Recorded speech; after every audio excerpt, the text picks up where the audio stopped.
To all of you joining us from around the world, a very good afternoon or morning or evening as the case may be. I'm Justin Scott from Temasek Polytechnic in Singapore, bringing you our first live webinar for 2017.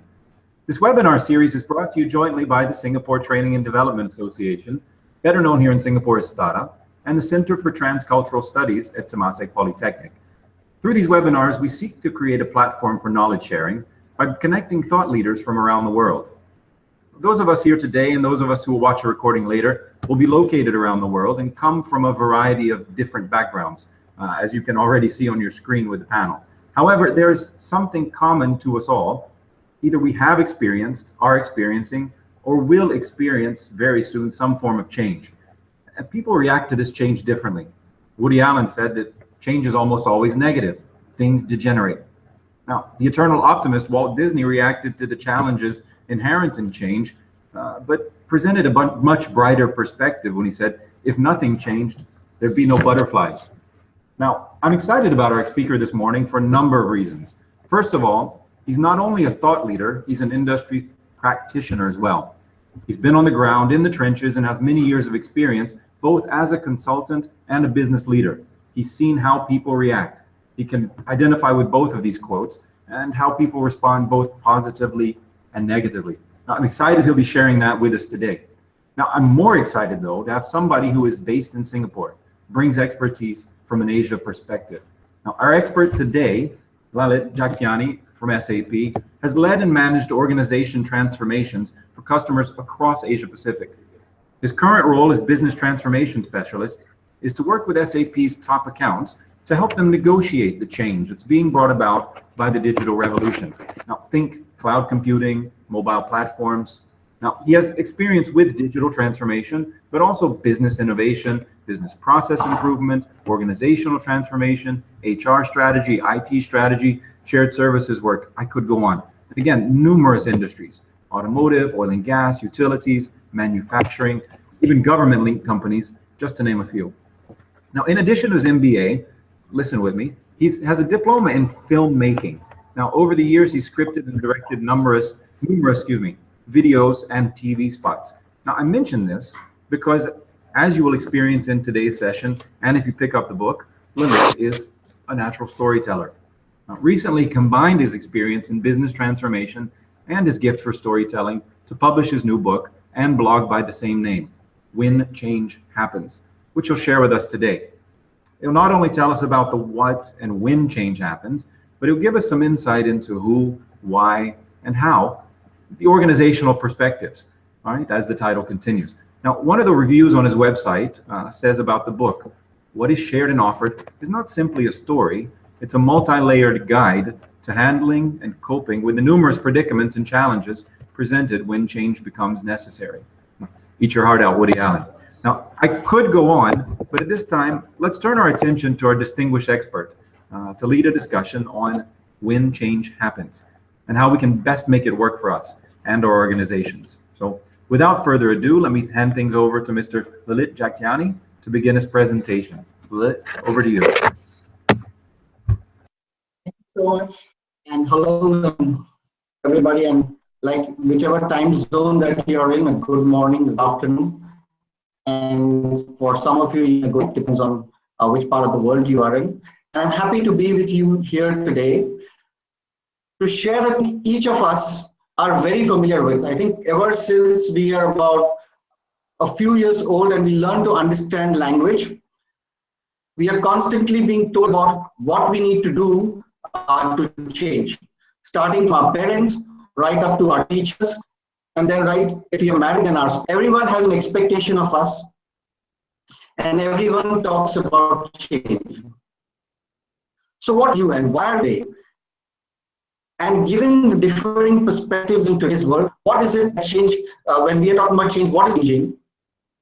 And how do we prepare ourselves, either as practitioners of the change, or how do we prepare ourselves as people who are leading change in organizations or as consultants?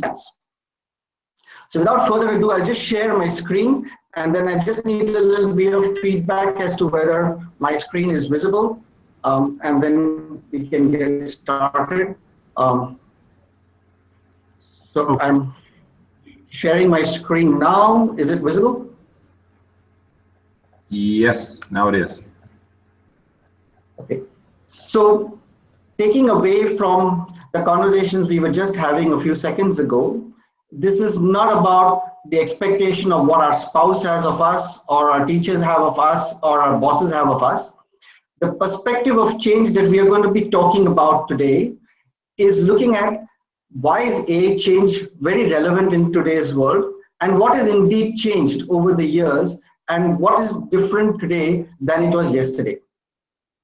And I think the key focus of this difference in terms of the conversation we're having today is the perspectives of change happening in a digital world. So when we talk about a digital world, what are we really talking about? What we have are some statistics which tell us how this change is going to impact us. So by 2020, we know that there'll be 8 billion people connected on the web, 75 billion people on connected devices, and a huge number of gigabytes of data that are getting generated globally. One of the key things that is changing in the world is the way we are going to be connected. And we are saying that this is going to be reinventing economy. It will impact you and me as individuals. It will impact the businesses that we do. And in a way, it's going to transform the way we live and work and how we run our business. So given the fact that these growths are happening at such rapid and exponential ways, it's very important for us to do two things. The first is to understand, in the world of the digital, what is it that we need to do, or what is it that we need to diagnose to rapidly arrive at the area that the change is going to happen. And the second is, how do we as individuals remain future-proof by adapting ourselves, our careers, and remaining relevant in this new world? So I'll just quickly take you to a question, and maybe if some of you have any thoughts on this, which industries, in your view, and those of you who are watching, are actually going to be getting impacted by digital change? Would anyone like to share any thoughts or any ideas on that? Maybe you could share what your experience has been, Lalit, on this one. Yes. So let me share the next slide. And this is actually a slide which is not a new slide. It's a slide as far back as 2014, where there was a prediction made by Forrester on which are the potential industries that are likely to face digital disruption.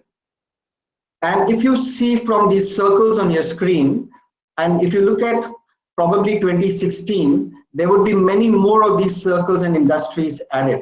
So almost every industry that we can think about is going to have either a moderate or a high impact in terms of change based in the context of digital. So what does this mean to you and me, and how relevant is this for this conversation today? What this really means is, independent of any of these industries that you are currently in, you need to be having an ability as a leader of change, or as a consultant of change, or as a manager of change, to quickly diagnose what is this change? How is it going to impact the fundamental way that I'm currently doing business? And the second critical evaluation point is, what are the organization structures that I need to change to be able to align myself with the new direction that the digital offers? So let's kind of look at, in the context of our discussions for this next 45 minutes to an hour, let's focus on two dimensions of how do we diagnose this change. To do that, we need to first understand why is it that people are moving into this change, and what are these compelling and driving forces that will make our industries move towards adopting these new digital technologies. The first and most important point here is that it makes a lot of business sense. So if you look at the screen in front of you, what the diagram on the right is showing is that companies that are actually becoming what they call digital masters, or mastering the new digital world, are actually having a higher profit performance than those that are kind of lagging behind. And this is also true in terms of revenue. So what we are simply saying is that the statistics show that the companies that are adapting faster are making more money. That itself should tell you why industries are moving towards digital and transformation. The second very important premise of the session that we are doing today is to kind of look at the context of what is it that we need to do as practitioners to react to this change. So change is not only about communication and training. We need to basically first and foremost, before we even plan any change strategy, understand what are the implications from two dimensions. One is, how is it going to be impacting the business model? And how is it going to be impacting my business structure? And therefore, the interventions that we make from a change management point of view should also account for the changes that are going to happen in the business model, the changes that are going to happen in the organization structure as a result of this digital disruption.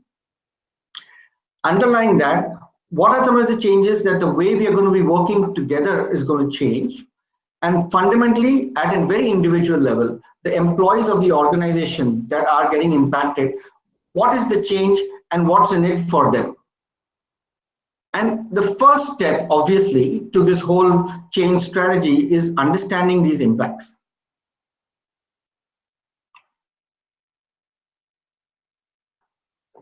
So to understand this a little better, we will take three trends. There are many trends, but for the sake of our discussion today, we will look at three key impacts of digital. And then we will look to how these impacts are going to change business models and how are they going to impact organization structures. And then look to how these diagnosis then is going to help us design and create interventions that can actually manage these. So the trends that we are going to be looking at are three. The first one is workforce. And the change that we are going to be talking about is this whole shift from, in the good old days, what we talked about work-life balance, to the new world of what we are calling work-life integration. The second trend that we are going to be examining from a change perspective is this new world industry, where the industry is leveraging capabilities of a hyper-connected world. And the third context we will be looking at is the shifting customer, who is now moved from what we used to understand in the good old days as customer loyalty to customer gratification. And what are those implications and how are organizations reacting to that? And therefore, what's the impact in terms of change? So when we look at these trends, we are going to be looking at these trends and their impact in two fundamental areas. The first is in the way the organizations are doing business and how will that radically change. And we will use the business model canvas as a tool to understand this dynamic.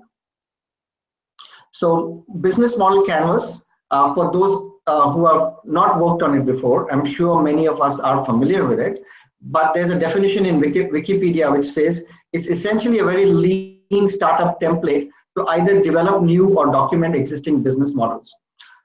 So in the context of our talk today, it becomes very easy for us on a single slide to get a sense of what is going to be the impact in terms of the business model. And I will just briefly talk about the business model, and we will then evaluate it in a little more detail. When we look at business at a canvas, and we look at the way an organization does business, the first thing that we look at is on the top right-hand side. Each organization, whether it's a service organization or a product related or a consumer goods organization, they have to have a certain target of customers whom they focus on. So once the target of the customer they focus on is decided, then obviously how they engage with those customers is what we look at when you go onto the box immediately to the left of the extreme right box, which is the customer relationship. And to engage with those customers, organizations use different channels. And if we move to the absolute left of the canvas, there are some key partners whether they are suppliers, whether they are retailers, who the organization then works with to deliver these products, services to their customers. And of course, to deliver that, there are some activities that the organization itself does, and they need some key resources. And key resources could include people, it could also include main material and other things. Fundamental point that makes organizations sustainable or makes business sustainable is the value proposition that this organization offers, which is unique to its customers. So the assumption here is, if there is a value proposition, the customers will engage with the organization, buy those products and services. And if the value proposition is not relevant, those segments quickly move away, and that impacts the business of that particular company. And underlying all that in the bottom are the two boxes, which is typically the cost that a company incurs for delivering those products and services and the revenues that they earn. So this is a quick view of what we are going to be looking at when we examine change from a business model canvas perspective. And I'll pause here for a couple of minutes if there are any questions on business model.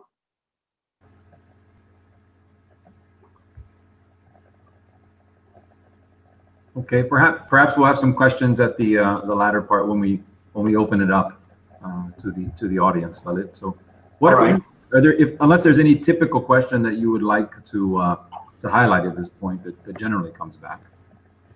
Yes, I would be actually doing that when we look at the trend, and there would be some specific questions on the business model.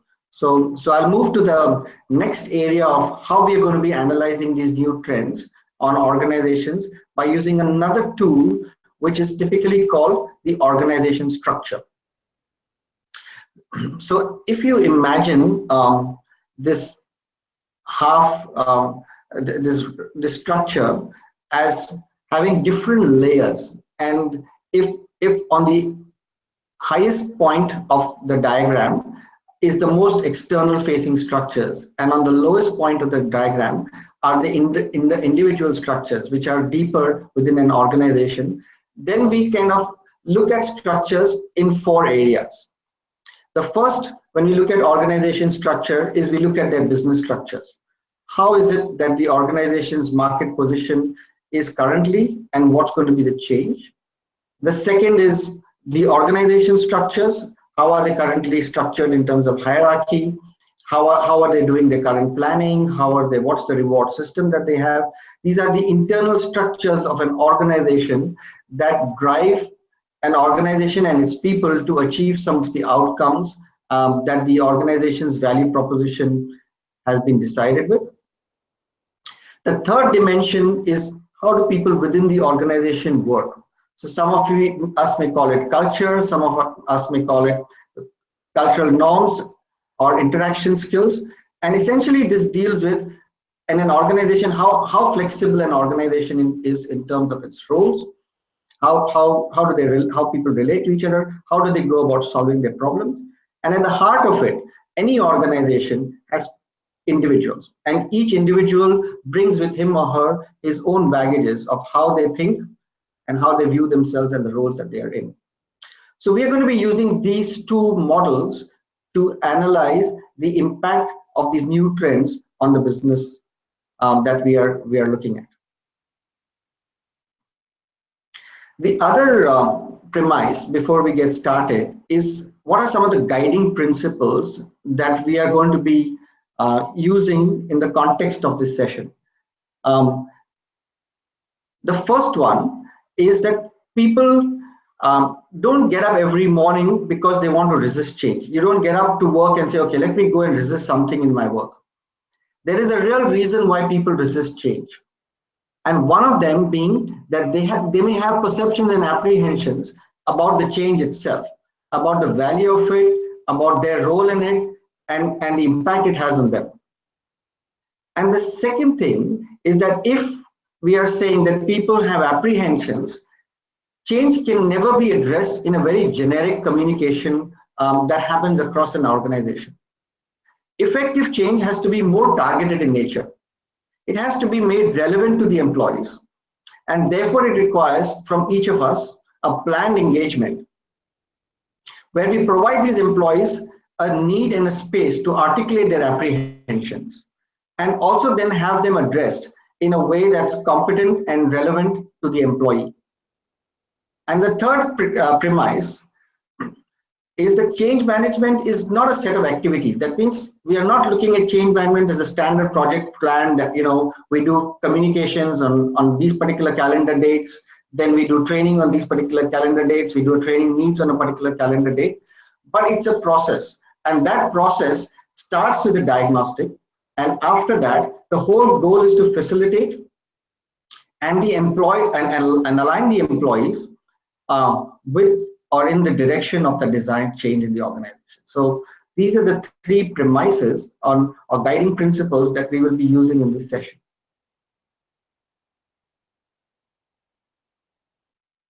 So let's now go to the first and the most critical trend that we talked about, is this whole shift from work-life balance to work-life integration. And this particular slide represents a very interesting view of what's happening in the world today. So this represents a new startup that has come, and what they are offering is employees or individuals rentals, where you pay a standard rent in a month, but you could stay 3 months, for example, in Madrid, 3 months in Miami, 3 months in Bali. Startups like these are coming up. What's the reason why they are coming up? And one of the biggest reasons is that it's in the digital world of today, it's very easier, or it's becoming much easier for us to be a digital nomad. In the good old days, you needed to get into a workplace, do a fixed output of work, and once you've delivered that output, you've closed your machine for the day, and you went back home and you did what we call your personal life. Then what happened is technology took over. You had a very intrusive device called a smartphone, and this smartphone, suddenly the balance between your work and your personal life got a little blurry, and you could suddenly get calls and you could get mails that you were expected to respond to at 8 in the evening or even 12 in the night. So once that happened, this whole shift to work-life balance became one of the major talks. But in the world of today, and those of us who are either millennials or have millennial kids, realize that today's world is very different from the structured world of the past. So in the past, you had to be at home, then you went to school, you got educated, you came back, you did your homework, and then you had a playtime where you played, and then you got back and did a little bit of work, and you went to sleep. In today's world, given the fact that you have a whole lot of devices like Facebook and WhatsApp and WeChat and millions of other engagements, including Pokemon Go, what people are doing is, in between doing their homework, you will suddenly have somebody chatting on Facebook. Suddenly you will have somebody sending a WhatsApp message. So the point is, there is no segregation anymore. Work and pleasure are integrated, and this is what's called work-life integration. When you take this into the workforce of the future, theoretically, you could now start looking at having a home in Bali, creating a work output which is contracted with your potential employer to deliver a piece of work, and you could get up in the morning at 6, go and surf in the sea, come back at 8, finish a certain activity of work, go out shopping, complete another activity of work, and come back and complete the activity that you had originally planned. So work and pleasure are not now structured into separate time zones, but they can be seamlessly integrated. And this is this whole shift to work-life integration. What this also means is that over time, the good old days where we were talking about working in one country for a company that's located in that country doesn't need to happen anymore. You could theoretically work from anywhere in the world for any company in the world, work located totally in another part of the digital, of the geographical domain. So now this brings in some very interesting dynamics from a change management point of view. The first is that it allows companies to do what we call open innovation. So you're no longer restricted within the boundaries of the capabilities of your current employees. You could desegregate work, you could democratize work, you could create crowdsourced talent from anywhere in the world, you could leverage collaborative environment, and the world of the future is going to be creating a new currency which is called knowledge. So we know all this. This is what the digital world is telling us. What we need to then understand is what are the implications of this new dynamic in the business model, the one that we had talked about earlier, and how does this impact the organization structure? And therefore, from a change management point of view, what is it that we need to prepare ourselves for? So let's start looking at first the context of the business model canvas. The first is obviously collaborative sourcing or global employee from working from everywhere. Organizations need to be very clear from an outcome perspective, what is it that they are creating in terms of value, and why is it that they are going to be engaging with people from everywhere. So if we take, for example, the example of Tesla, the car manufacturer, they were looking to outsource designers from across the globe because they wanted a radically different car at a radically different cost. In-house design team and the cost of very expensive employees creating that design was something that they were trying to crowdsource or source from outside. And that was the value proposition with which they engaged people from across the globe. So that's the first thing. So organizations need to first look at, when they're looking at these global employees, what is the purpose, what is the value proposition, and why are they engaging with them? That's the first thing. Assuming that is clear for them. From a change management or a business model point of view, the way we are structuring work will need to change. Because if I'm going to be engaging with an employee from a different part of the world who's not sitting in front of me, but in a different time zone and a different geography, the way I structure my work packages are going to change. I will have to create structured work packages. I'll have to create work packages that are not requiring constant supervision. And I will need to create short-term metrics which I can evaluate these work packages to ensure that the employee who is located in a zone that I cannot see or I'm not able to control, I'm actually getting the outputs that I need and relevant, and therefore what I'm paying for is creating value for me. The second implication from a change point of view is this whole move away from an employee who typically we were offering a lifetime employment to in the past, to short-term knowledge-based hiring. So I'll give you an example. So let's assume that I'm a retail company in a consumer goods space, and I'm now looking to improve my social media footprint to a customer segment that is unfamiliar to me. What I can do is I can crowdsource, I can locate expertise who are experts in social media from across the globe. I can hire them for a short period of time to ramp up my organization and my company's social media capability, build that, engage with customers, and suddenly then my customer segments change, and I need to now engage with a totally new segment with a totally new technology. And therefore, the skill sets that I had in the past, I don't need in the future. So therefore, these will then get contracted out, and a new set of people will need to be contracted in. So over time, organizations are going to be developing, from a change point of view, an ability to create short-term knowledge-based hiring. The next dimension is outcome-based remuneration. So in the good old days, or in the days of today as well, we have been given certain performance KPIs which are being evaluated either on a 6-monthly basis or an annual basis, and there's a remuneration that gets paid. That will shift to basically outcome-based remuneration, where every output that I produce will have a price to it, and that price will need to get paid once that output is done. The way we engage also will move now from a 9 to 5 to a 9 to 12 to now a 24/7 based work output. So Sitting in Singapore, for example, I can get somebody in Germany to do an activity for me, or in the US to do a piece of work for me.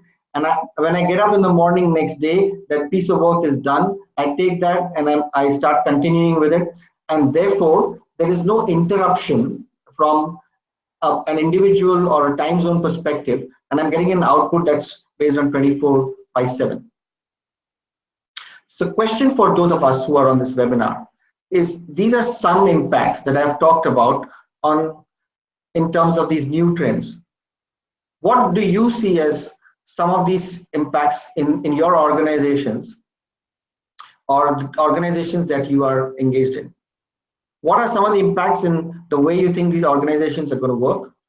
What do you think are some of the implications in the way we manage change? And what do you think are some of the impacts on each of us individually? So I'll pause for a minute for your reply. What comes to mind here, Lalit, if I may, is that traditionally organizations have struggled to retain or have made an effort to retain top talent, and this, as you're presenting, is that loyalty either way to the individual is going to take a backseat to loyalty to skills du jour, if you will, the skill that is relevant at the moment. Is that where you see it's going? Yes, absolutely. So this whole context around top talent remaining relevant is very, very key. So the ones whom we identify as top talents in the world of tomorrow may have a certain capability that is relevant for that particular time and space and requirement. With the fundamental shift of my business model, those talents that typically were considered to be key may become no longer relevant in the future. Doesn't mean that they're not relevant in other organizations, but that means they're not relevant in my organization. In that context, what organizations need to do is first identify those relevant skills that they need. And more importantly, as individuals, what we need to do is we need to be very clear what's the skill sets that we are building for ourselves, and what is it that we are charting for ourselves in the future, independent of the future of the organizations that we currently are in. So I have to have now a clear set of skill sets that I possess, and these skill sets should be available out there against my profile, so that when these skills don't become relevant in the current organization, I know which organization I need to move to for where these skill sets are relevant.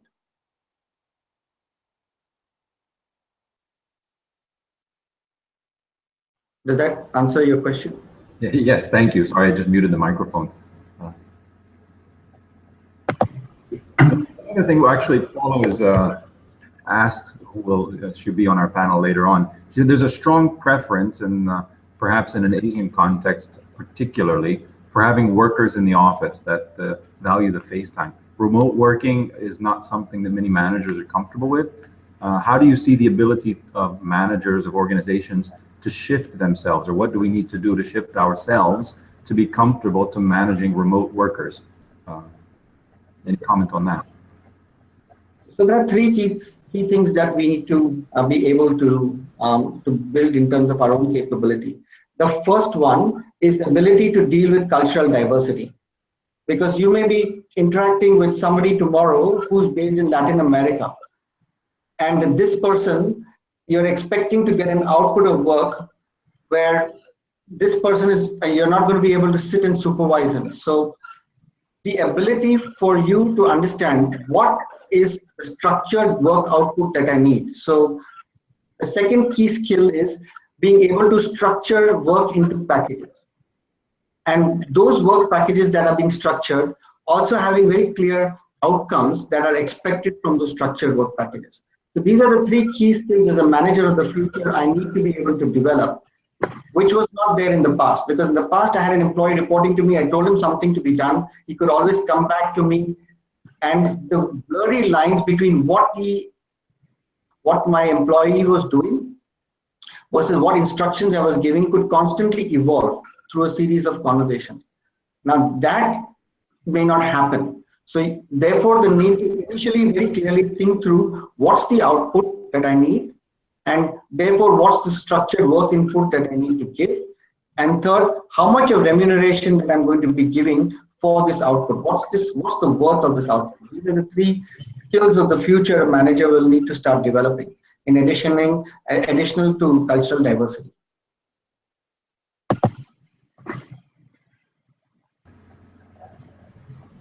I have a question. May I? Yes, please. This is Robert from STADA. At the way you are sharing about change in terms of the way the working style or organization evolving with change, it looks like eventually we are going to lose this issue of job security and loyalty to organization, which means whatever skill sets I have, I'm open to the highest bidder. Yeah. Yes. And therefore there's going to be a change in mindset and philosophy of how we do work and how organization offer work. What are your comments on this? Yes, you said that very well. But we need to understand that between 0 to 100, there are many digits that we need to move in.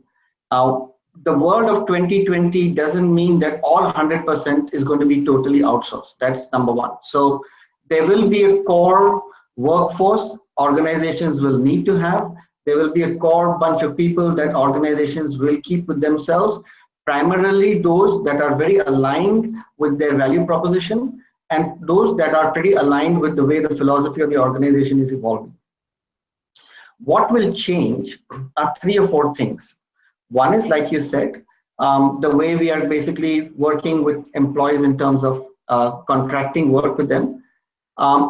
Actually, what may also happen is parts of the organization that we owned in the past will totally now not be required in the future. So take the context of designing. So in the past, as an organization, if I had a bunch of designers with me, and these designers were helping me to design the product that I'm actually manufacturing, in the world of collaborative sourcing, I may say that with evolving trends, the current design team is not able to cope. So I may totally outsource designing to a third party organization or directly to collaborative sourcing. So it's not only about individual employees, but units or departments or pieces of the organization. Another piece, for example, could be supply chain. With collaborative supply chain, I don't need to deliver things anymore by myself. I can use that supply chain of a third-party supplier to supply my products and services. And one very good example, obviously, in Singapore is Food Panda, for example. In the early days, if a restaurant wanted to impact or have business beyond their current clientele in their location, they had to create their own delivery service to make those deliveries available. Today, they don't need to do that. They can outsource it to any third-party vendor, and they're able to deliver and reach a much wider group of customers than the capacity of their restaurant. So these are things that will happen in many organizations who will expand capacity by outsourcing, contracting, and creating work outputs.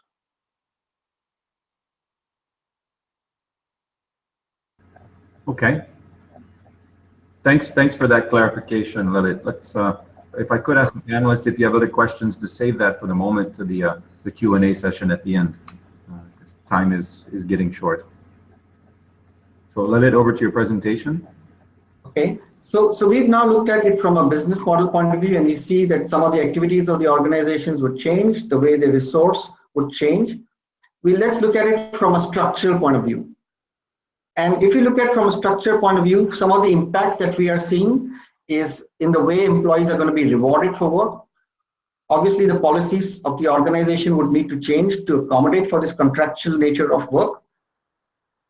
And exactly, I think the point that was earlier pointed out by one of you was on relational skills. The way we engage as managers with our employees are going to change. It's a skill that we need to develop. The way we see roles is going to change, and therefore the flexibility at which these roles are getting executed will change, and the ability to recognize and capitalize on diversity. And the problem-solving process. So in the past, if we sat together, employee and manager, and said, okay, let's look at the problem and let's brainstorm on how we're going to solve this problem. And on a regular basis, we remained in touch with each other to create a solution. What will happen in the future is you will be able to outsource the problem, and obviously there are certain problems that you need to will also bring in some IP issues and confidentiality issues. So firstly, we need to understand what are the problems that we can outsource, what are the problems that we need to solve within, and what degree of problems that we are going to be allowing an external source to take decisions on, and what activities that we are going to be having to retain in terms of decision making within our own teams that are working within our own organization. So these are some of the structures from a change point of view that we will need to evaluate before creating our change strategy. And I think at the most individual level, like you said, as an employee, I was expecting my employer to look after me and treat me well and build my motivation and capability as I grew, and I expected to remain loyal to the company. The way I'm now going to be looking at my own skill sets is how relevant are my skill sets in my organization of today? What skills do I need to build for myself to remain relevant in the future, rather than wait for a pink slip to come? So individuals and employees will have to become much more proactive in their own capability building, rather than waiting for organizations to identify their career paths and their capability paths. And therefore, how are they going to view themselves in the future is very, very critical to determine what role that they're going to play in the future. Are they going to be surfing this new wave of capabilities and working across the globe? Or are they going to be wanting to stay in one place and remain anchored to an organization that in the future may or may not need them? These are some of the things that individuals will need to address for themselves. So this is in the context of the first dimension that we talked about, this whole global sourcing and global collaboration from employee perspective. Different dimension in the digital world and its impact in terms of change. That's industry. So this whole social networks, this whole business network that we are talking about are showing us from very clear trends that hyperconnectivity is here to stay. And no matter where we are in the organization, whether we are the organization that's making a product or service, or we are a part of a partner network that's providing an organization with some services that they typically need, or we are part of a customer network that's actually engaging with the customers of our parent organization, there is a whole new dynamic in the way which we are going to be engaging, which is actually creating an impact in terms of change. So obviously one dimension is this whole hyperconnectivity part, where we've talked about the number of people in social devices. And we've said typically the way global business trade is going, 65 trillion of global business trade is going to happen by 2020. And when we look at this trade connected with devices, and those devices connected with people, leverage these devices to connect with the people that are providing this business is going to fundamentally decide how our industry is going to be growing in the future. So like we said, it's connected to people, devices, everywhere we go. More importantly, and this is a very interesting example if you see the picture in the iPad, that from a manufacturer of shoes, where I had a fixed range of shoes that I was making and I sold in my retail store, the world has now allowed us to make highly personalized and customized shoes. So I could have a customer sitting, for example, in Singapore, and I could be an Italian shoe manufacturer based on customized foot diagrams that now the customer can provide me. I can design a shoe that is suited to this particular customer's requirements. So what we are talking about in the future is, in the good old days, we had what we call segmented customers. So I had a segment of a customer that was 18-year-old earning a certain income, or a 28-year-old earning a certain income in a certain social strata. to now moving to what we call segment of one. So that means each customer I can individually connect with and create a hyper-personalized service if I want to remain relevant in the future. And therefore, the goal is of companies to create more and more personalized experiences of customers using the multiple channels and devices that these customers are connected with, and also working with partners to totally co-innovate and develop new ideas. So this also obviously allows industries that we are talking about from moving away from resource constraints, because imagine a situation in the past where I had a fixed budget, and that fixed budget was constrained by the way the budget was distributed across multiple departments and units, and by the geographies that I was in, and by the skills and capabilities that I had.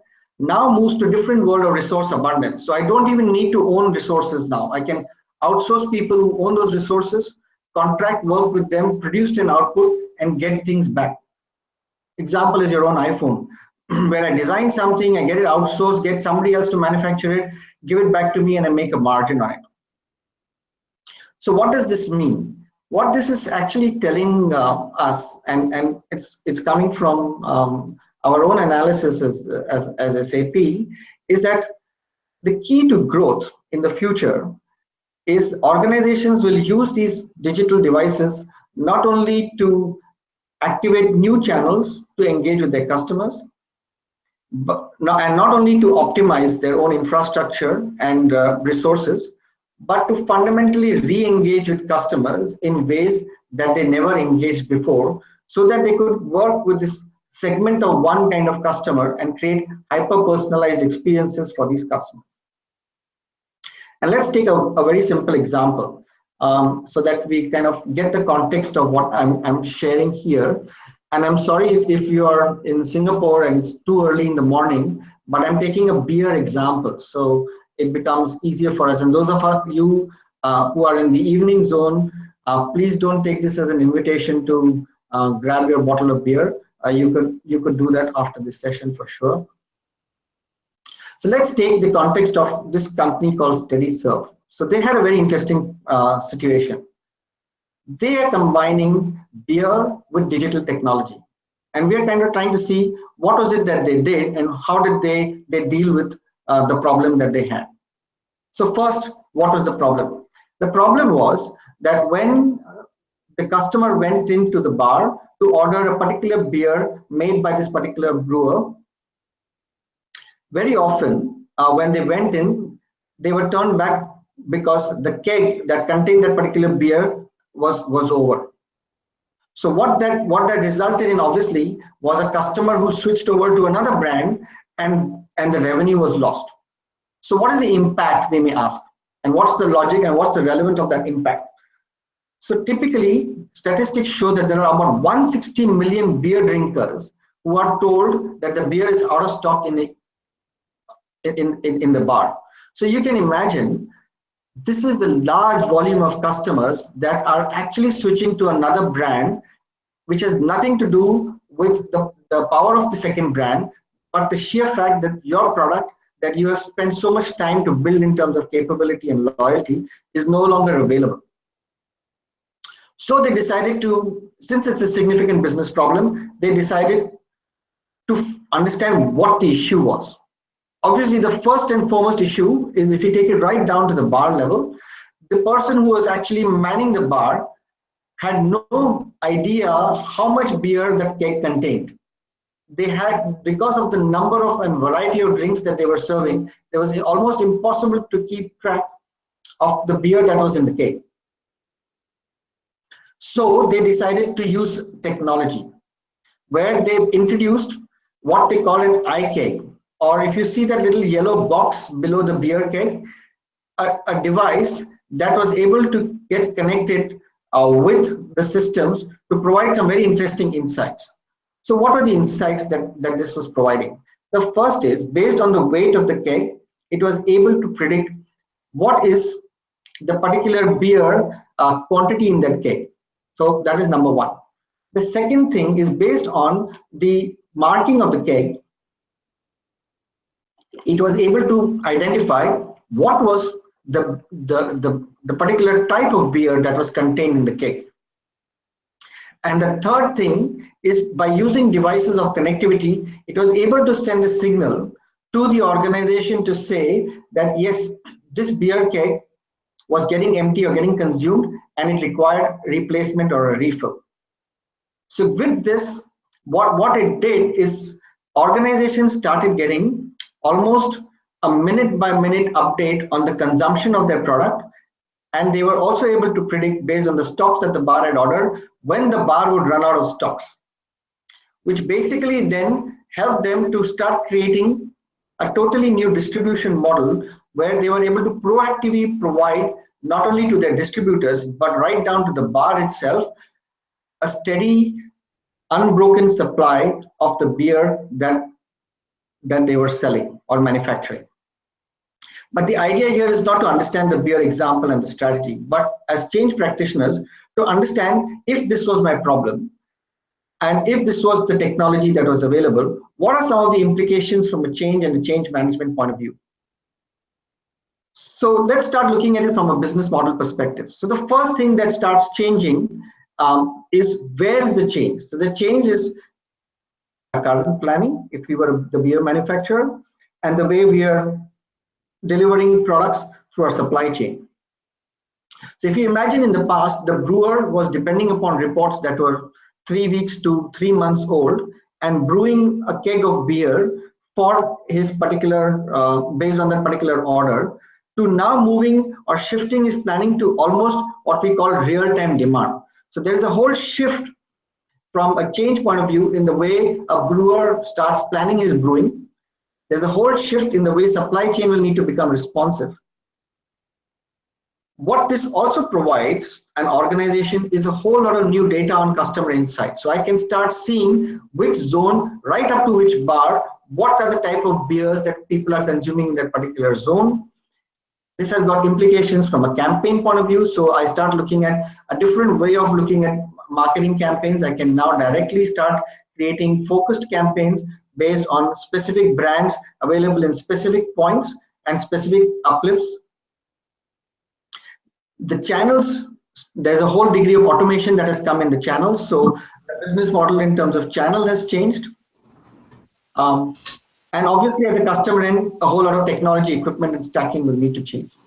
So there's a huge shift or in terms of the business model. Lalit, sorry to interrupt, but I'm quite keen that you cover also the customer through this, and we're running a bit short on time. So perhaps if we can move forward towards the customer and the notion of engagement. Yep. So I'm quickly moving to the next part, which is basically the terms of how does this impact the structure. So there are many, as you can see, those underlined in red. There are a whole lot of changes in the organization structures that we will need to start planning for when we're trying to drive change in the context of this particular challenge. And now let's focus on customer. And we know that there's a whole shift from customer loyalty to customer gratification. And how does that happen? And let's try and understand the implication of this. So many of you are familiar with McDonald's. And one of the challenges that McDonald's started facing, which had a direct impact on the hamburgers that they were making, is there was a lot of conversation going around the quality of the meat that they were providing, and whether the meat contained and the purity of that particular meat and things like that.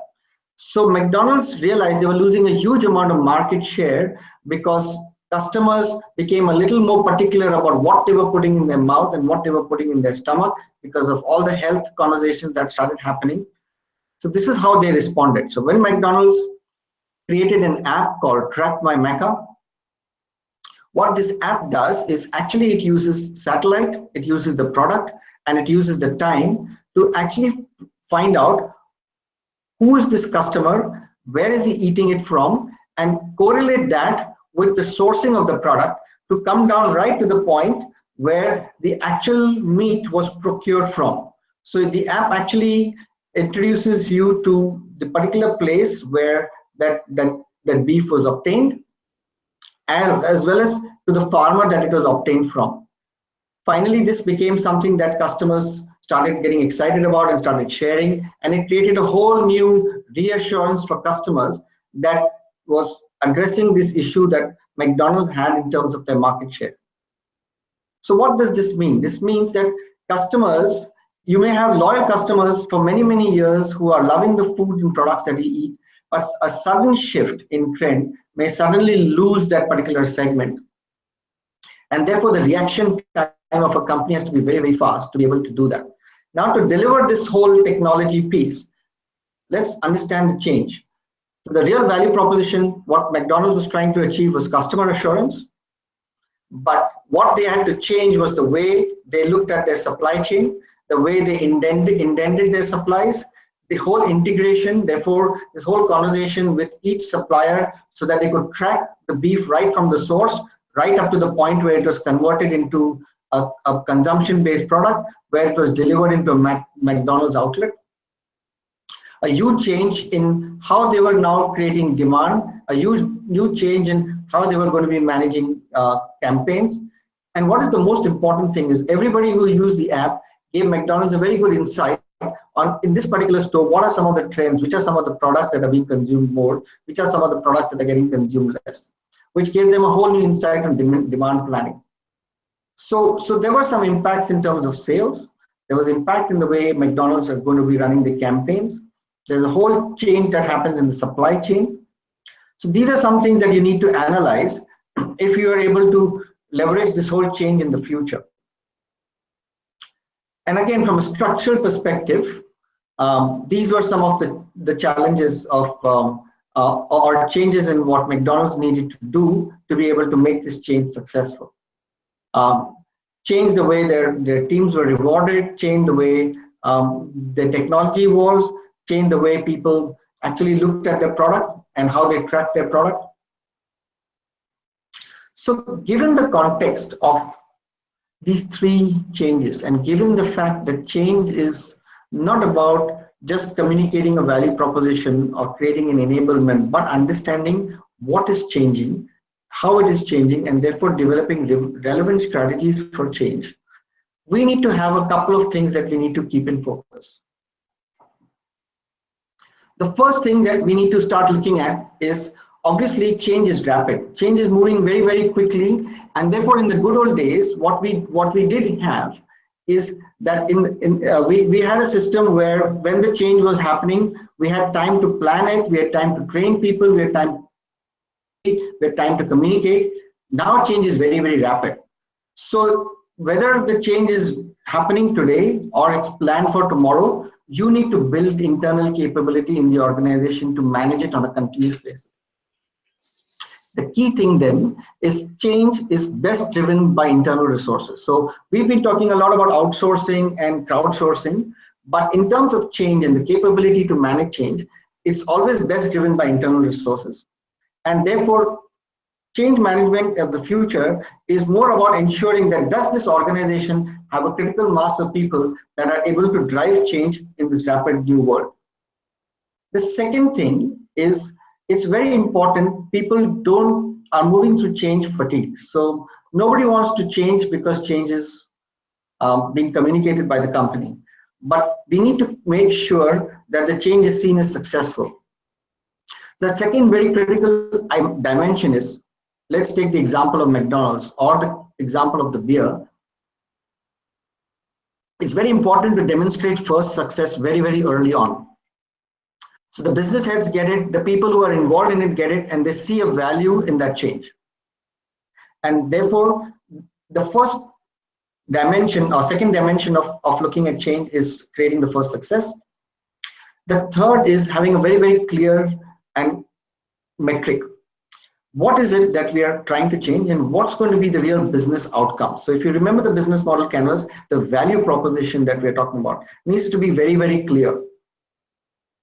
And therefore, what is it that we are changing in terms of value to the customer, and how is that going to be impacting the revenue of what I'm agreeing to? And fourth, while we may keep it under the carpet, the key thing is we understand organizations have people. And when you have people, there are politics involved. And we need to make sure that we have the right strategies to manage these politics. Because we need to realize that change is not independent of the politics of an organization. The fifth is to make sure that there's a clear alignment of accountability to the outcome. So take the example of McDonald's. If we were to do this track my Mecca, and you're going to be actually able to track it right up to the sourcing, we have to be very, very clear right from the supplier, the data that is provided by them of every good or service that they are providing. So the meat, for example, in the beef example, which is the beef, that person needs to make sure that he is using the right tags, that is rightly tracked by the person who's managing the supply chain of McDonald's, to the point where it is actually going to be reaching that store, and to the way the store is accounting their stocks. So this needs to be very, very clearly aligned. Otherwise, you're not going to be able to achieve those outcomes that we talked about. And remember, we talked about the business model and business structures. So obviously, these need to be aligned to support that particular change. Now 7 is a very interesting example, which says align the metrics to support change. What does that really mean? Let's take the example of the beer. Now, in the beer example, in the good old days, the brewers used to produce a particular type of beer for a long period of time. And why did they do that? Because every time you're switching to a new beer product, you need to have a certain cleanup time of your hops. And that cleanup time of your system impacts the efficiency of your plant. So if I'm going to be making shorter runs of multiple products, the efficiency of my plant is going to come down. Now, in an organization, if we don't accept that as a reality, and we don't give the plant managers that change in the metric, and we continue to drive efficiency as the key metric for them, you are not going to be able to achieve the rapid shift in the different brands that are required based on the short-term demand that is getting created in the system. So it's very important to understand that if we create metrics, those metrics measure how people perform. And if those metrics are different from the statements around change that we are talking about, people will support the metrics and not support the change. And like we said, over time, it's about within an organization creating a capacity to sustain the change, not only for the context of that particular scenario, but creating leadership that are trained in this ability to manage change. So you don't need to have a group of change agents every time in play when a new change is being involved. So people should be internally capable of managing it on their own, given the right context, given the right analysis, and given the right dimensions. To get obviously a better and a deeper insight of how these 8 dimensions play out and how exactly they're structured, the book on the right, which is the one that I've written, actually gives you a lot of details of exactly how this is to be done. How are you supposed to create these 8 dimensions that I talked about? And that's all that I had to share with you today. And those of you who would love to engage and have a conversation, I would love to do that with all of you. And these are some of the ways by which you can get in touch with me. Thank you so much. Thank you so much, Lalit. Also joining the webinar, as you'll see today, we have some industry experts from CapitaLand, Unilever, Oracle, STADA, and a number of students and staff from Temasek Polytechnic. We have time for one question if there is any of our panelists who'd like to ask Lalit something at this time. Hello. Okay, Bernard, you yes, I mean, we are aware that we're running out of time, but I think we have a pressing question. Given Lalit's experience with SAP, we want to tap on his experience and advice. Currently, our company is transiting to SAP, and we are mindful that this SAP will affect all structures involved. So we want to ask Lalit, what are some common challenges he has faced, dealing with SAP, and how did he go about managing the change management to prepare the workforce? So I just put a couple of slides behind, and I'll take this dimension. So typically, when you're looking at change, if we assume that communication and enablement is already there, and I'm not going to elaborate on that because all of us have that experience. The key thing to understand is what is the change that the organization is trying to build in terms of the outcomes that they are producing.